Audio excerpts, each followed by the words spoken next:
पति रूप में देख लिया था वहीं पर ही। राम जी तो सब जानते हैं, राम जी ने जैसे ही देखा बोले अरे राम राम राम जी क्या होगा, हम मर्यादा पुरुषोत्तम है, ये तो सब हमको पति रूप में देख रही हैं। तब राम जी ने मनी मन सभी सखियों के चित्त में ये आदेश किया, आप चिंता ना करें, अभी तो हम मर्यादा पुरुषोत्तम हैं, हम केवल जानकी जी का वर्ण करेंगे, पर द्वापर में हम लीला पुरुषोत्तम बनकर के आएंगे।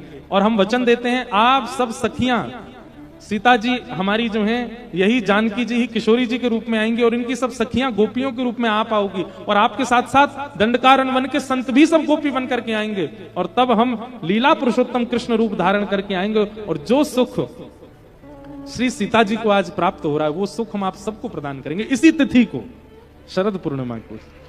इसलिए ठाकुर जी ने शरद पूर्णिमा को चुना। बहुत भाव है। अब यहां एक भाव और आता है कि जड़ चेतन सब ठाकुर जी को मानते हैं, केवल मानव ही ठाकुर जी को प्रियतम मानता है, नहीं। भागवत जी में वेणु गीत में वर्णन है कि जब श्याम सुंदर चलते हैं ना, श्री राम कृष्ण स्पर्श प्रमोद, ठाकुर जी के चरण के स्पर्श से गिरिराज जी में सुंदर सुंदर वृक्ष प्रकट होने लग जाते हैं, सुंदर सुंदर पुष्प प्रकट होने लग जाते हैं। ठाकुर जी जिस गली से निकलते हैं, जिस वन में जाते हैं, वहां के वृक्ष अपने आप झुक जाते हैं, उनमें पुष्प नहीं होते, फल नहीं होते, फिर भी वे जबरदस्ती पुष्प और फल प्रकट कर देते हैं कि ठाकुर जी एक बार हमारी ओर देख लें या हमारे पुष्प को स्वीकार कर लें, हमारे फल।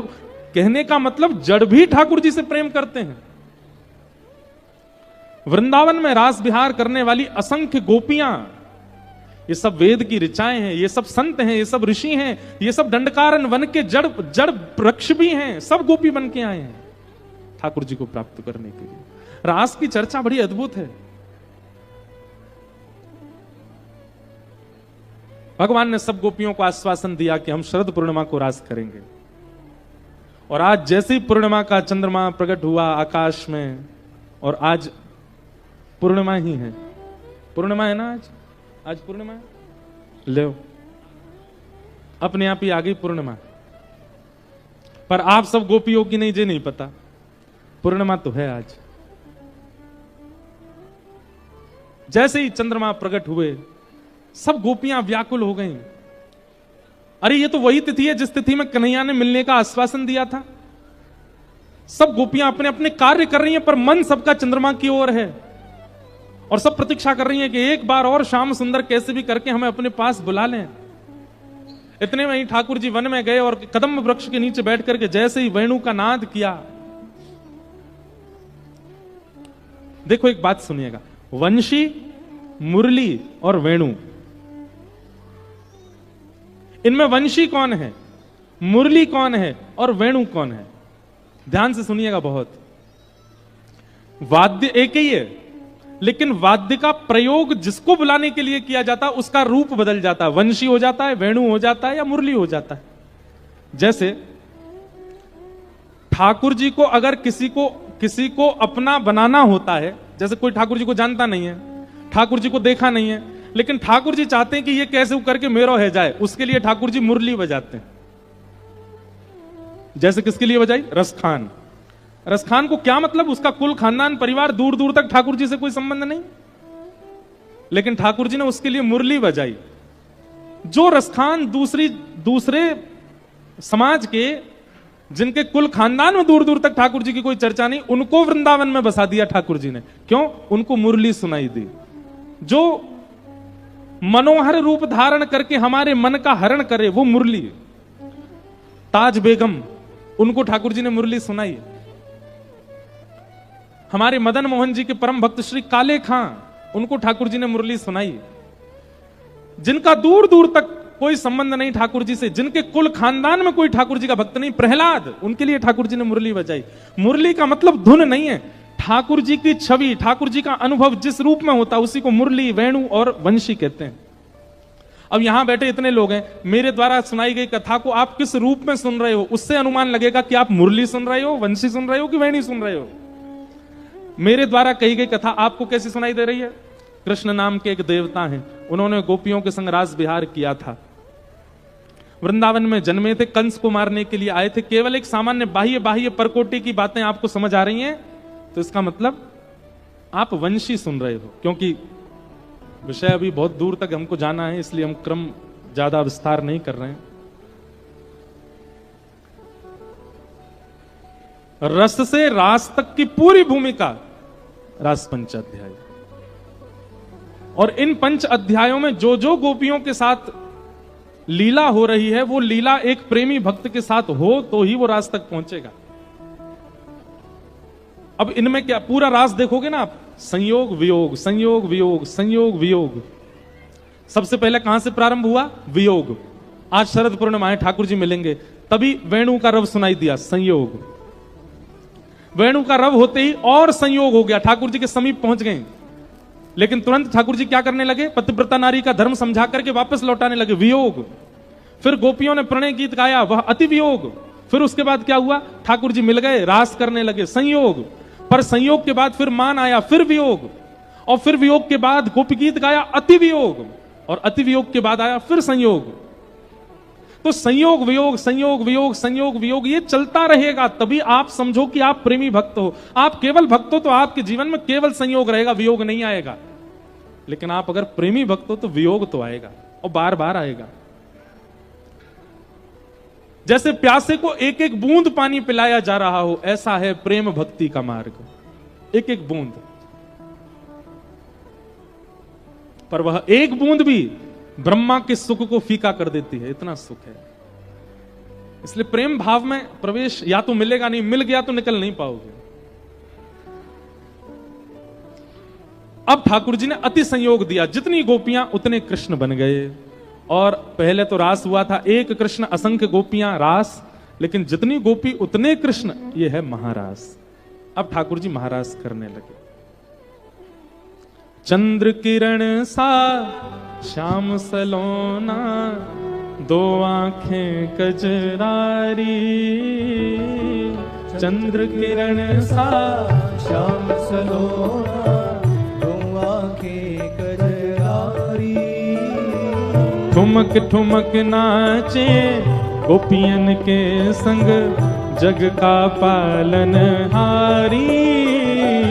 ठुमक ठुमक नाचे गोपियन के संग, जग का देखो, पालन हारी। जैसे ही आप मान रहित होते हो, ठाकुर जी कैसे हो जाते हैं? जैसे ही भक्त मान रहित होता है, ठाकुर जी ऐसे हो जाते हैं। कैसे?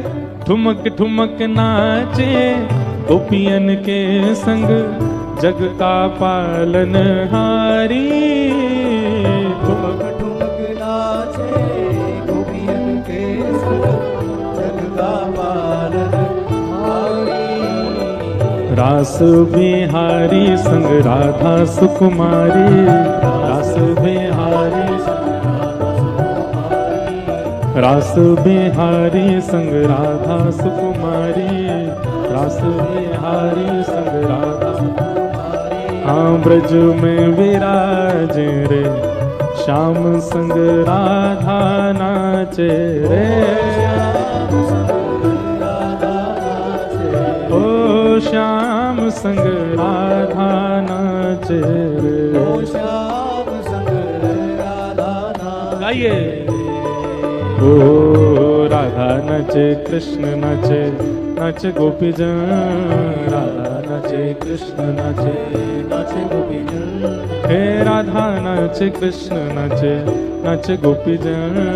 राधा नाचे, कृष्ण नाचे, नाचे गोपी जन। क्योंकि मन मेरा बन गया सखी रे पावन वृंदावन। क्योंकि मन मेरा बन गया सखी रे पावन वृंदावन। ओ मन मेरा बन गया सखी रे पावन वृंदावन। ओ मन मेरा बन गया सखी। बोलो रास रासेश्वर भगवान की।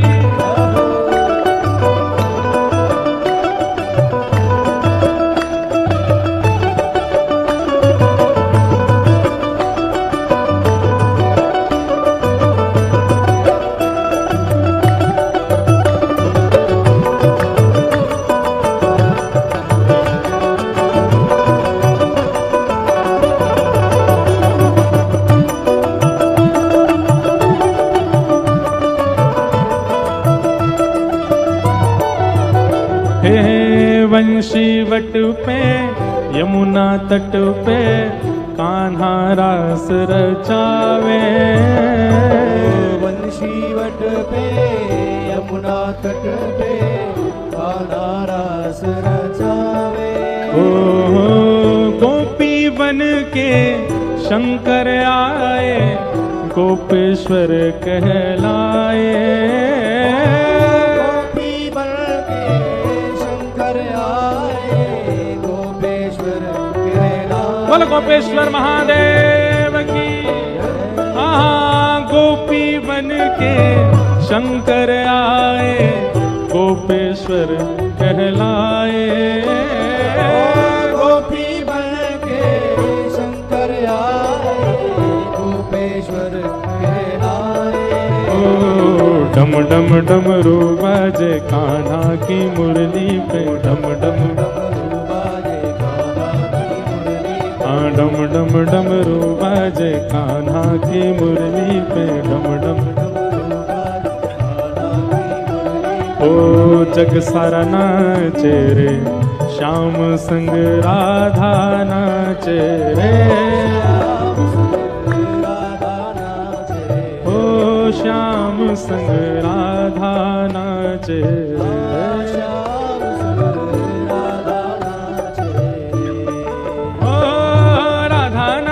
कृष्ण नाचे, नाचे गोपी जन। राधा नाचे, कृष्ण नाचे, हे राधा नाचे, कृष्ण नाचे, नाचे गोपी जन। राधा नाचे, कृष्ण नाचे, क्योंकि मन मेरा बन गया सखीरी पावन वृंदावन। क्योंकि मन मेरा बन गया सखीरी पावन वृंदावन। क्योंकि मन मेरा बन गया सखी रे पावन वृंदावन। ओ मन मेरा बन गया सखी रे पावन वृंदावन।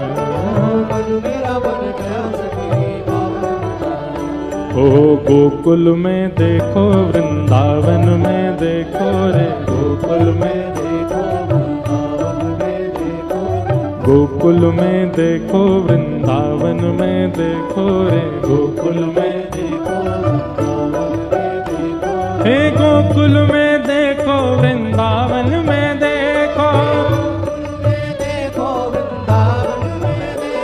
हे मेघा गाजे रे, श्याम संग राधा नाचे रे।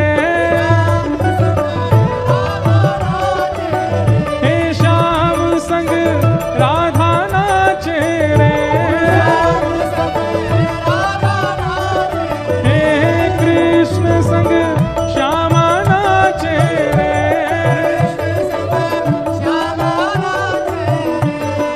हे ब्रह्मा भी नाचे, शंकर नाचे, नाचे देवगण। सूरज भी नाचे, चंदा नाचे, नाच तारागण। क्योंकि मन मेरा बन गया सखीरी पावन वृंदावन। मन मेरा बन गया सखीरी पावन वृंदावन। क्योंकि मन मेरा बन गया सखीरी पावन वृंदावन।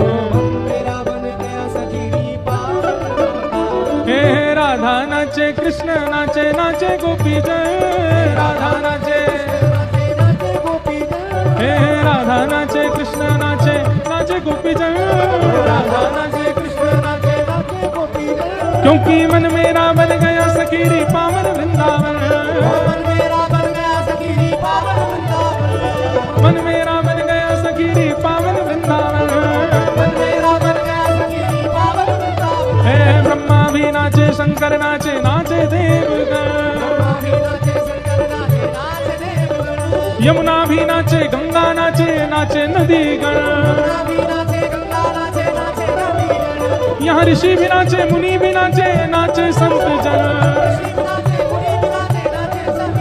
क्योंकि मन मेरा बन गया सखीरी पावन वृंदावन। क्योंकि मन मेरा बन गया सखीरी पावन वृंदावन। क्यों मन मेरा बन गया सखीरी पावन वृंदावन। हे वृंदावन मेरो वृंदावन। हे श्री वृंदावन प्यारो वृंदावन।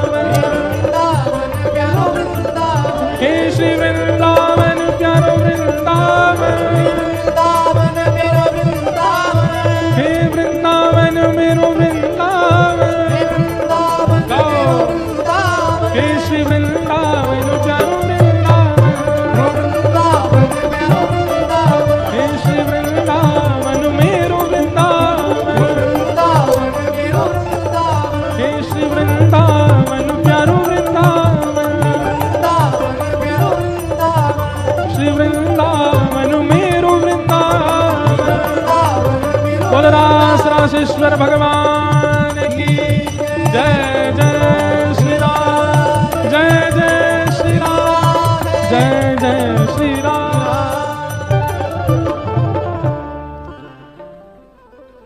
क्योंकि मन मेरा बन गया सखी रे पावन वृंदावन, क्योंकि मन मेरा बन गया सखी रे पावन। हे राधा नाचे कृष्ण नाचे, नाचे गोपी जन, राधा नाचे कृष्ण नाचे, नाचे गोपी जन। हे मन मेरा बन गया सखी रे पावन वृंदावन, मन मेरा बन गया सखी रे पावन वृंदावन। बना लो मन को वृंदावन, हमारा मन है वृंदावन, बसा लो मन में वृंदावन, बसा लो मन में वृंदावन। बना लो मन को वृंदावन, मन को वृंदावन, हमारा मन ही वृंदावन, हमारा मन ही वृंदावन, हमारा मन है वृंदावन, हमारा मन वृंदावन बने। तन तो बहुत जाता है वृंदावन, पर रास का अनुभव तब हो जब मन में वृंदावन हो। और मन में वृंदावन जिसके होगा ना, उस व्यक्ति को आप जहां देखोगे, चाहे हिमाचल में देख लो, चाहे पंजाब में देख लो, चाहे विदेश में देख लो, वो जहां जाएगा अपने आप उसका ऑरा वृंदावन जैसा हो जाता है, जिसके चित्त में वृंदावन होगा। इसलिए मन वृंदावन बने तो रास विहार होगा। जब तक तन वृंदावन जा रहा तब तक रस का अनुभव होगा। जिस दिन मन में वृंदावन, उस दिन रास विहार हो जाएगा। रास विहार की कथा सुनाई गई। अब हम क्रमशः, आप सब लोग बस सुन लीजिए, अब कथा क्रम पूरा कर देते हैं। भगवान ने आगे युगल गीत आता है। युगल गीत में भी बहुत सुंदर सुंदर ठाकुर जी के रूपों का वर्णन किया गया है कि विविध गोप चरणेषु विदग्धो वेणुवाद्य ऊर्धा निज शिक्षा, तब सुतः सती यदावर बिंबे दत्त वेणुरनयत स्वर जाति। गोपियां मैया से जाके यूं कह रही हैं, एरी मैया एक बात बताओ। बोले कहा, तुम्हारे लाला थे तो हम कछु ना कह सकें, पर तुम्हारे लाला है जाने भी वंशी बजानो सिखाओ, बा को पतो बताओ हमें। मैया बोली क्यों कहा करोगे? बोले बाकी जाके अच्छे से खैर करेंगी, ऐसी बंसी बजानी सिखाती है जा बैरणी बंसी ने हमारो सब कछु बंटा धार कर रखो है, ना सोन दे ना खान दे ना बैठन दे, कछु ना करन दे। हम देख के तो आमे तुम्हारे लाला ने को बंसी कौन ने सिखाई? तब यशोदा मैया कह रही है, वेणु वाद्य ऊर्धा निज शिक्षा। ठाकुर जी ने बंसी बजाना किसी से नहीं सीखा, अपने आप सीखा। हमारे ब्रज में एक कथा सुनाते हैं। एक बार ठाकुर जी के पास गैया गई शिकायत लेके। कैसे? ठाकुर जी से बोली जय जय। ठाकुर जी बोले हम बोले मोह कोई तो भय ना लगे, लेकिन ये एक बांस को डंडा मुंह को बहुत भयभीत कर दे। मुंह को कोई तो भय ना लगे, लेकिन यह बांस के कारण मुंह को भय लगे। आप या बांस से ऐसा कछु करो कि मुंह को यासों भय नहीं लगे। तो गैया के कारण ठाकुर जी बोले अच्छा, जब बांस ने मेरी गैया को डरायो। सोई ठाकुर जी ने जैसे ही एक हाथ से बांस को वह रूप पकड़ो, दूसरे हाथ से पकड़ो, जैसे ही पकड़ करके महाराज वाकी खैर लेने लगे। इतने में ही जहां जहां ठाकुर जी ने स्पर्श किया वहीं वहीं छिद्र प्रकट है गए। और छिद्र प्रकट है जैसी अधर पर धारण कियो, ठाकुर जी के तो मन में इच्छा प्रकट हो जाए, अपने आप योजनाएं बन जाती हैं। जैसे ही अधर पर धारण कियो, एक छिद्र वहां प्रकट भयो। और वही बांस से ठाकुर जी ने जब प्राण पिरो करके, अपनी वायु पिरो करके जैसी ध्वनि निकालना प्रारंभ कियो, पूंछ उठा करके गैया दौड़ी दौड़ी गैया ठाकुर जी के पास आई और बोली श्याम सुंदर बस ये धुन निकालते रहो, बहुत सुख मिल रहा है। ठाकुर जी बोले देख ले, जाते तो बहुत भय लगता, वही तो प्रेम करा दियो अब मैंने। अब याते तो भय ना लगेगा, अब यही से तो को प्रेम लगेगा। अपने निज जनों को जिससे भय लगता है ठाकुर जी वही को वाको प्रेमी बना दें। तो वंशी का एक प्रकार से हमारे ब्रज साहित्य की माने तो निर्माण भी ठाकुर जी ने ही किया है। और जाको निर्माण स्वयं ठाकुर जी ने किया तो बजानो भी स्वयं ही जाने। तो वेणु निज शिक्षा, बहुत सुंदर प्रसंग है युगल गीत का। इसमें दो दो श्लोकों में भाव हैं, इसलिए इसको युगल गीत कहा गया है। गोपियां एक श्लोक में प्रश्न करती हैं, फिर दूसरे श्लोक में उत्तर दे देती हैं, इसलिए इसको युगल गीत कहा। आगे कंस के द्वारा धनुर्यज्ञ किया गया। अक्रूर जी महाराज से कहा कि आप वृंदावन जाओ और कृष्ण बलराम को लेकर के आओ। नारद जी ने पढ़ा लिखा दिया था। अक्रूर जी महाराज वृंदावन गए और वृंदावन जाकर के नंद यशोदा को बताया कि महाराज कंस धनुर्यज्ञ कर रहे हैं और उस धनुर्यज्ञ में आपके बालकों को उपहार देना चाहते हैं, इसलिए इनको मथुरा भेजो।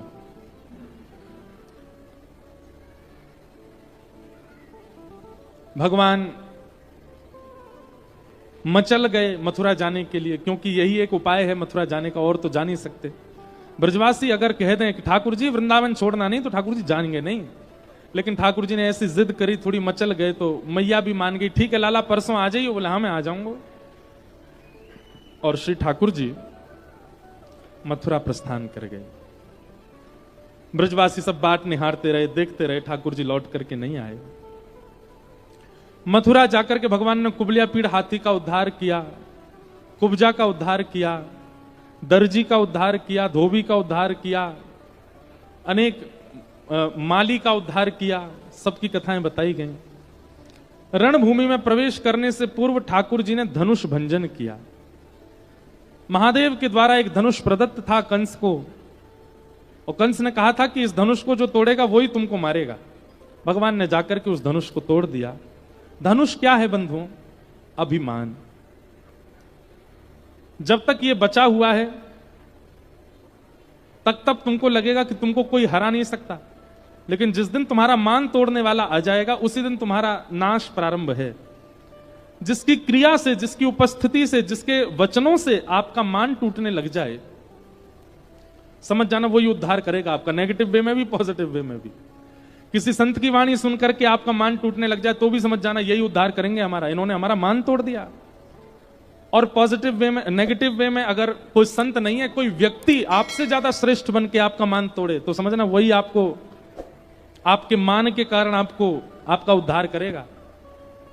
मान तोड़ने वाला ही उद्धार करता है। भगवान ने मान तोड़ दिया। कंस घबरा गया, अब मेरी मृत्यु आ गई। भीतर प्रवेश करके भगवान ने बड़े बड़े मल्लों को मारा, और मल्ल युद्ध करने के बाद महाराज कंस के ऊपर, जहां 50 सीढ़ी ऊपर सिंहासन पर बैठे थे, एक छलांग मार करके ठाकुर जी पहुंच गए उसके पास। और विशाल विकराल स्वरूप था कंस का। छोटे से हमारे साथ 11 वर्ष के ठाकुर जी हैं। ठाकुर जी ने दोनों भुजाओं से कंस को उठाया और उठा करके ऐसे नीचे फेंक दिया जैसे कोई बालक रुई उठा लेता है, ऐसे ठाकुर जी ने उठा करके नीचे पटक दिया। सब मथुरा वाली लोग पहले तो हक्का बक्का रह गए, ये कैसे हो सकता है। लेकिन ठाकुर जी ने जैसे ही पादप प्रहार किया कंस के वक्ष पर, और कंस ने इस पर कोई प्रतिक्रिया नहीं की, तो सबको विश्वास हो गया कि अब ये मर गया। तब सबने खूब ताली बजाई, ठाकुर जी को अपनी गोद में उठा लिया, नाचने लगे, उत्सव मनाने लगे। कंस मर्दन गोपाल की जय। खूब उत्सव मनाया। ठाकुर जी ने कारागृह में जाकर के देव की मैया वसुदेव जी को मुक्त किया। तत्पश्चात उग्रसेन नाना जी को राज्य गद्दी पर बिठाया, कंस के पिताजी को, और भगवान स्वयं सांदीपनी गुरुकुल अध्ययन के लिए चले गए। सांदीपनी उपाध्याय के यहां अध्ययन करने पर भगवान को सुदामा नाम के मित्र प्राप्त हुए। भगवान कुछ दिन अध्ययन के बाद लौटे। ब्रज की बहुत याद आ रही थी। उद्धव जी को भेजा, जाओ ब्रजवासियों की सुध लेकर के आओ। उद्धव जी महाराज ज्ञान के अग्रगण्य थे, ज्ञानी बहुत थे। वृष्णी नाम प्रवरो मंत्री कृष्णस्य दयित सखा शिष्यो बृहस्पतिर साक्षात उद्धवो बुद्धि सत्तम। उद्धव जी महाराज बहुत तीव्र बुद्धि वाले थे, लेकिन उनके चित्त में प्रेम नहीं था, भक्ति नहीं थी। भगवान ने उद्धव को ही चुना। अब देखो यहां एक बहुत समझने वाली बात है। ठाकुर जी चाहते तो अक्रूर जी को भेज देते, अक्रूर जी तो पहले जा भी चुके थे वृंदावन। ठाकुर जी चाहते तो बलराम जी को भेज देते, किसी और को भेज देते। उद्धव को ही क्यों चुना?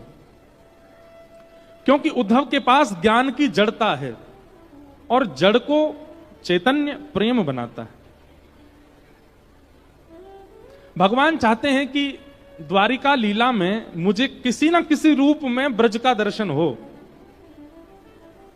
उसके लिए ठाकुर जी ने उद्धव को चुना। बोले ज्ञानी पूरा है, बस इसको प्रेमी बनाना है। तब भगवान ने उद्धव से कहा तुम जाओ ब्रज। उद्धव जी महाराज ब्रज गए, कह के गए थे शाम को आ जाऊंगा वापस। 6 महीना बाद लौट के गए। 6 महीना में ब्रज की गोपांगनाओं ने, ब्रजवासियों ने और हमारी किशोरी जी ने ऐसा पाठ पढ़ाया उद्धव जी को, उनका ज्ञान चैतन्य हो गया।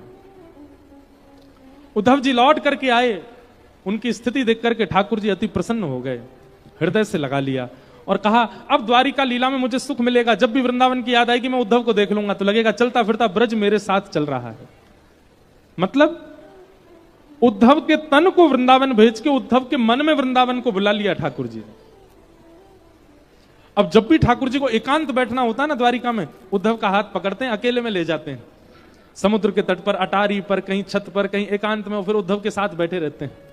क्यों? उद्धव कोई और चर्चा नहीं करता, केवल प्रेम की चर्चा करता है, केवल भाव की चर्चा करता है, वृंदावन की चर्चा करता है। कितना प्रेम है वृंदावन जिनके चित्त में हो उनसे ठाकुर जी को। पूरा दिन ठाकुर जी सबको देते हैं, लेकिन अपना एकांत ठाकुर जी उद्धव को देते हैं। हमसे अगर पूछा जाए तो ठाकुर जी के सखाओं में सर्वश्रेष्ठ कौन है, तो उद्धव बहुत श्रेष्ठ है। क्यों? अर्जुन नहीं है? अर्जुन ठाकुर जी का विद्यार्थी है, उद्धव हमारी श्यामाजू का विद्यार्थी है, किशोरी जी का विद्यार्थी है।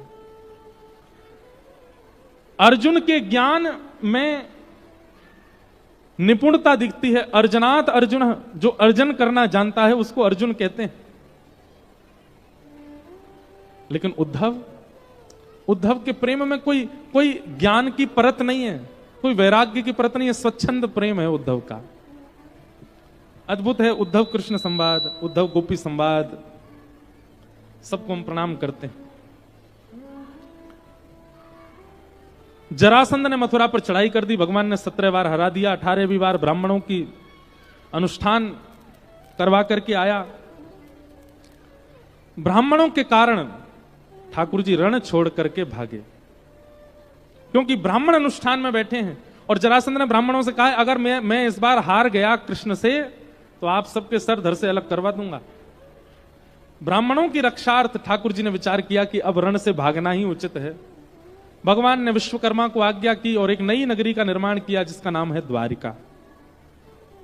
और रातों रात ठाकुर जी ने समस्त मथुरावासियों को द्वारिका पहुंचवा दिया, यदुवंशियों को द्वारिका पहुंचवा दिया और स्वयं युद्ध करते करते करते करते बीच युद्ध में रण छोड़ करके भागे। बोलो रण छोड़ राय भगवान की, रण छोड़े।